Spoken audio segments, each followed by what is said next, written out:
características de las curvas universales para el circuito resonante serie.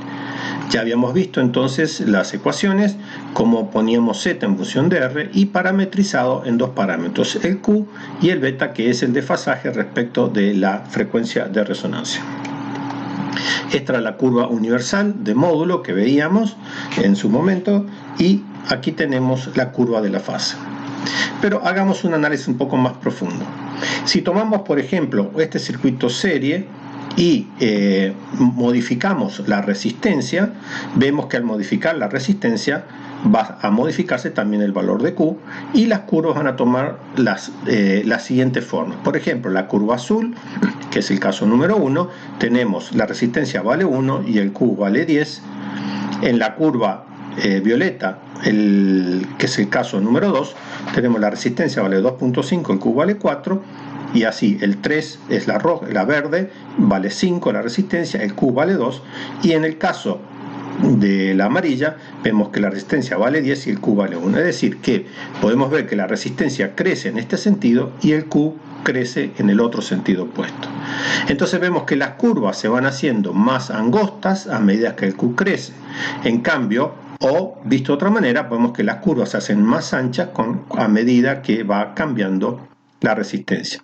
Si yo cambiase el valor de L o de C, el único cambio que tendría es el valor de la frecuencia de resonancia, pero el gráfico no cambia porque este gráfico está normalizado a ese factor de sintonía beta, es decir que siempre la frecuencia de resonancia va a estar en 0 independientemente de su valor. Bueno, también la fase, vemos cómo se modifica.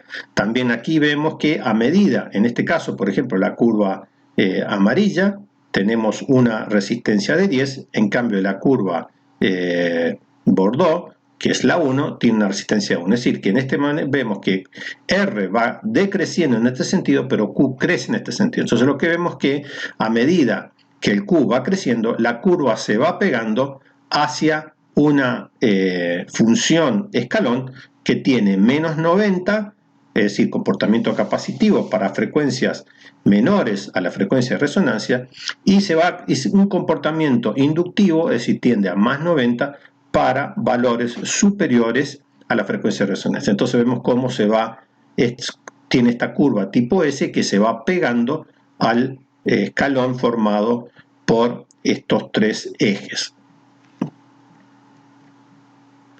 Bien, ahora también podemos hacer el siguiente análisis respecto de la corriente del circuito serie. Recordemos entonces, en un circuito serie vamos a tener una impedancia mínima para la frecuencia omega igual a omega 0. ¿Y eso por qué? Porque habíamos dicho que se anulaba la parte real y la parte, se anulaban las partes imaginarias, quedan solamente la parte real, que en este caso es solamente la resistencia. Ese va a ser el caso de impedancia mínima. Si la impedancia es mínima en un circuito serie, la corriente es máxima. Entonces acá vemos que para la frecuencia de resonancia, la frecuencia es máxima.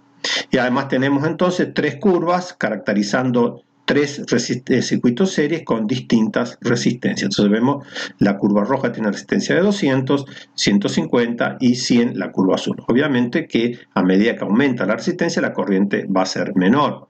Para el circuito serie, si consideramos una tensión constante, la misma tensión para los tres casos. Y nuevamente acá queda entonces definido tres partes, una parte capacitiva, una parte inductiva y la parte central, que es la corriente máxima cuando se da para el valor de R, o sea, omega igual a omega 0. Ahora, si normalizamos las curvas anteriores respecto a su valor máximo intrínseco, podemos ver entonces nuevamente, en este caso, el efecto que produce modificar la resistencia. Entonces vemos que a medida que la R se hace más pequeña, el Q crece y por lo tanto vemos nuevamente el efecto que la corriente, la curva, se va haciendo más angosta en torno a omega igual a omega 0. Si se hace más selectivo, este sería un circuito más selectivo que el anterior. Ya vamos a ver el significado que tiene este efecto selectivo en la frecuencia. También tenemos un efecto similar, si también tenemos un circuito serie con tensión constante y voy variando la L, la R ahora la dejo constante, vemos que a medida que la inductancia crece, también el circuito se hace más selectivo, se hace más angosto respecto de este valor 1, que es omega igual a omega 0. Recordemos que este eje de frecuencia es En este caso lo hemos puesto omega sobre omega 0, que significa 1.5, significa que la frecuencia es una vez y media mayor que la frecuencia de resonancia, y 1 es la frecuencia de resonancia. Bien, entonces ahora llegamos a este gráfico estándar, por así decir, de la corriente del circuito serie, en donde vemos tres curvas características. Bien, entonces vemos que la curva azul, por ejemplo, es más angosta y la verde es más ancha, que se da para una resistencia mayor y en este caso una resistencia menor. Vemos, por lo tanto, que si tomamos, esto está normalizado para su máxima frecuencia, dijimos que el 1 es la máxima corriente que circula por ese circuito serie, y si tomamos ahora un valor de referencia que es E sobre raíz de 2, o sea 0.702 del valor E, podemos definir entonces una función de ancho de banda, y el cual quedan definidos dos frecuencias cuadrantales, cuadrantal inferior, cuadrantal superior. Recordemos que este valor 1 significa omega igual a omega 0, la frecuencia igual a omega 0.